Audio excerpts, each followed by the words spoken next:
Greetings from Naroo.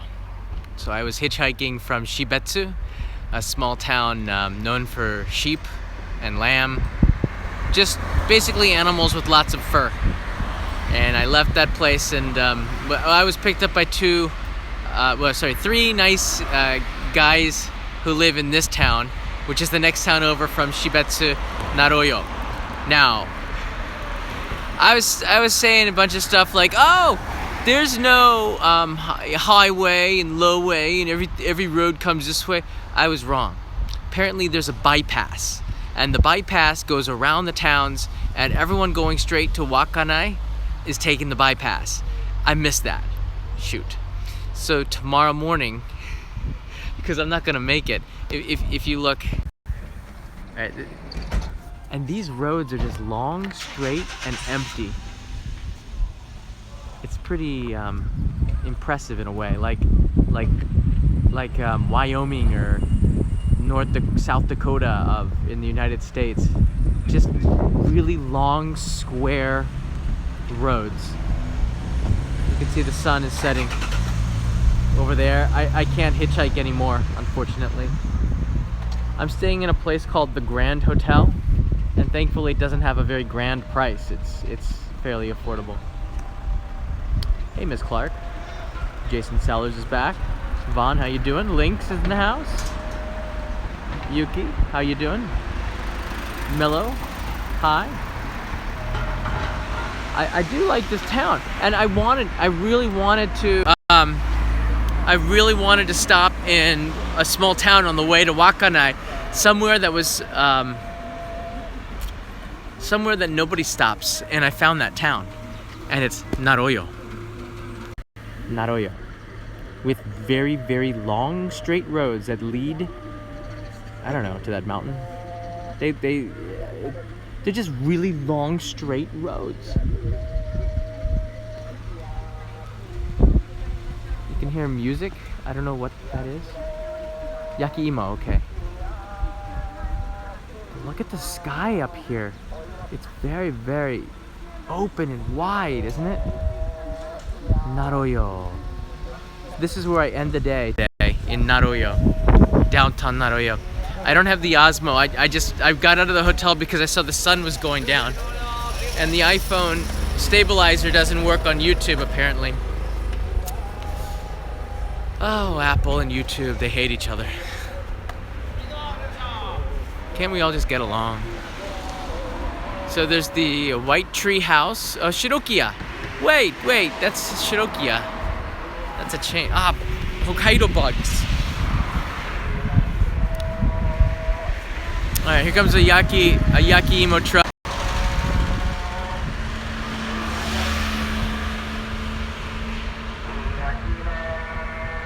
You don't. That's like a truck.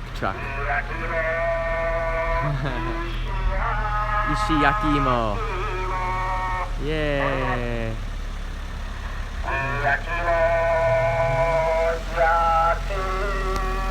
Cool. So you can see in the back of the truck, he's grilling sweet potatoes. And the truck's open. If somebody flags him down, he stops, whips out the sweet potatoes and sells it to them. He's now grilling them on hot stones. That's pretty cool. You don't see that a lot anymore. That's like old society. Now you can get Yaki emo at Don Quixote and like department stores and right on the street. It's not the same.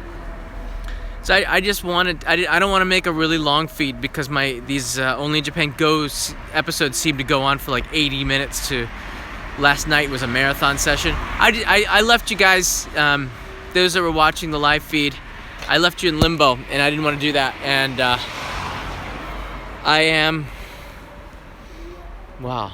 I'm doing okay.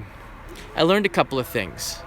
First, 7-Eleven is not good for you. Okay, they make really delicious looking food, but apparently even the vegetables have chemicals because 3 days later they don't rot. And a lot of people in Hokkaido have been telling me don't go to 7-Eleven. So sorry, I go there for cardboard, but maybe not eat the sandwiches and the onigiri because they all have chemicals, so they don't so they last longer and they don't smell. They said to go to Seiko Mart, and Seiko Mart is the Hokkaido version of 7-Eleven. It's a convenience store from Hokkaido, and they make homemade bentos. They have a little kitchen in each convenience store, and they make the bentos in the shop. Said if you're gonna get a bento or food, don't get it at 7-Eleven, get it at Seiko Mart. Okay. So that was good information I got over the last couple of days from people who picked me up. Wow. There's a sign that says Nayoro. Post office is 350 meters that way. Maybe not that way, but pretty close. I just think it's pretty cool that these roads go on forever. And I can't do anything about the shakiness. I'm sorry. That's a pet peeve of mine, people who don't stabilize the video. But maybe I can do that with YouTube later on. They have a little stabilizer. So I'm sorry about this. It was either not show you anything or give you shaky video for 5 or 10 minutes. It's impressive how straight and narrow, straight and wide and square this town is. And there's a Seiko Mart in the distance. You see this one here? That's Seiko Mart. That's only Hokkaido. Gosh, wide straight roads. Here, I'll pan for you. This is Route 40. And the speed limit is 40, so it sort of makes sense. Oh, butter smooth pan. Straight roads that lead basically nowhere.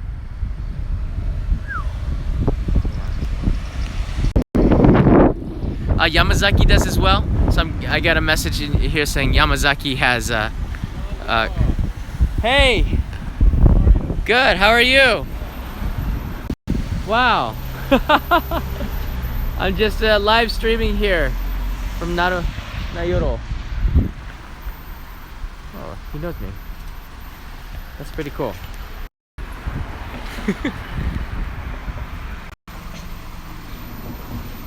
Oh. I've got a friend who lives in Shibetsu where you just were. Oh, really? And I didn't know about what you do on YouTube, but anyway, he's followed you, I guess, for a little while. Yeah. And he just happened to see that you were in town, and he went down to where you were standing, and he missed by about 5 minutes. Oh! And he's a friend of mine, and we live here in Nayoro. Oh, okay. And he said, hey, he's coming your way. I don't know if he's going to keep going farther north today, or if he's stopping, or what. Oh, yeah, yeah. And so I drove around trying to see if I'd spot you. And then he got me, and he said, he's back on live right now. He's walking downtown in Nayoro. So I guess you got a place to stay for the night? Yeah, I did. Everything was booked, and the 3 kids that picked me up, they live here in the town. They sent me over at the Grand Hotel over there. Fujika over there? Yeah, for the night. Yeah. Yeah, so I was just walking around town while there's still daylight, so I could take a look around. This is an interesting place to me. Everything, long streets that go on forever. Yeah, yeah.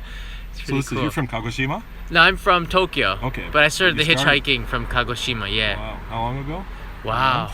5 weeks ago. My. Maybe. Yeah, March 24th, I think. So you're heading all the way to Wakana? If I can. I thought I would make it today, then I realized it's really 180. It's 3 more hours from here. Yeah. We got friends that live in Wakana. Yeah. And I could tell you who they are and where they are, and they might even be able to help you out once you get there if you're gonna do it. Yeah. If you get that far, you ought to get yourself out to Soya Misaki, which is the northern point. Right. You can't go any farther and that's where everybody wants to go when they go north. That's where I'm going, because I made a promise to jump into the sea. I don't know if I can do it there, but I have to jump into the sea. My. Because this is a crowd-funded trip, so okay. I have no choice. Can I help you with anything? I mean, do you need to get anywhere to get a bite to eat, or are you all set up at the hotel? Or? Yeah, I got all my stuff at the hotel, but everyone says to go eat some lamb and meat or something. So if you know a place to eat, I was walking around sort of looking for that. I could eat at the hotel, but I can show you. There's like a yakiniku place downtown. I've not used it myself, but there's 2 or 3 places like that where you can do like that kind of a thing. And I'd have you come out to our place, but right now the timing is not good. Oh, that's fine. But I'd be glad to take you and show you a couple spots, and if they look good to you, and I could show you. They're not that far. In fact, there's one you walked almost right past it. There's a place right just a couple blocks away from the hotel. Oh, wow. And so I could show you where it's at if it looks like something you want to do. Yeah, you know what? I don't know. I'm actually not that hungry. I had to eat a lot of ramen at Asahikawa for videoing. Okay. That's an episode that's coming up. But yeah, if you know, I wouldn't mind since you have a car. You want to drive around a little bit and take a look around town? Sure. That'd be fun. So I'm John. Good to meet you, John. Nice to meet you. How long you been in Japan? Almost 20 years. Wow. Yeah. How about yourself? We came to Japan in 1990. Wow. So Okay. this year will be 27. Right. You predate me by like almost a decade. A little bit. But yeah, we're Baptist missionaries, Okay. and in fact, we started in Wakkanai, where you're headed. I met a missionary to Japan who lived in Wakkanai years ago. Oh. His daughter and son-in-law live there now, have a church work there. But he came, it was really unique. I lived in Minnesota. Right. You're from America? Right. Whereabouts? U.S. New Jersey, Ohio. Okay, all right. Yeah. So I was born in Southern Illinois and raised in Indiana until my dad transferred with IBM up to Minnesota. Met my wife there.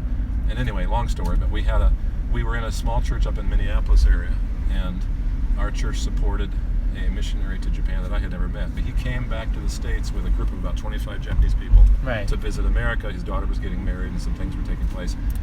Some of them stayed in our home, and for the next week, anyway, right here is where you're staying, correct? Oh, that's right. Yeah, Okay. that's the hotel. So if we just go this way, back to the main street here. Oh, wow. This is right back to where we were. Oh, I mean, you were okay. just up there a little bit. Yeah, I hung a left here and Yeah. was And wandering so- around. Anyway, there's a place right there. Oh, wow. It's got all kinds of, if you may not- Amataro. yeah, you may not be hungry, but it's got all kinds of yakiniku type Oh, stuff yeah. like that, yakitori. Oh, yeah, I know Amataro. They're popular in Tokyo too. Okay. So anyway, long story short was that missionary and that group they had a bus lined up and a bus driver to take them around for about a week in that area of Minnesota, Wisconsin. And right at the last minute before they arrived, the bus driver couldn't drive. And I had a license to drive, and so my pastor called me up and said, "Hey, I've got a real problem. I've got a missionary and 25 Japanese folks showing up in a couple days. Oh, no. And I don't have a driver." So I took my son, was about 4 or 5 years old at that time. I took him with me, and we just were going to help out.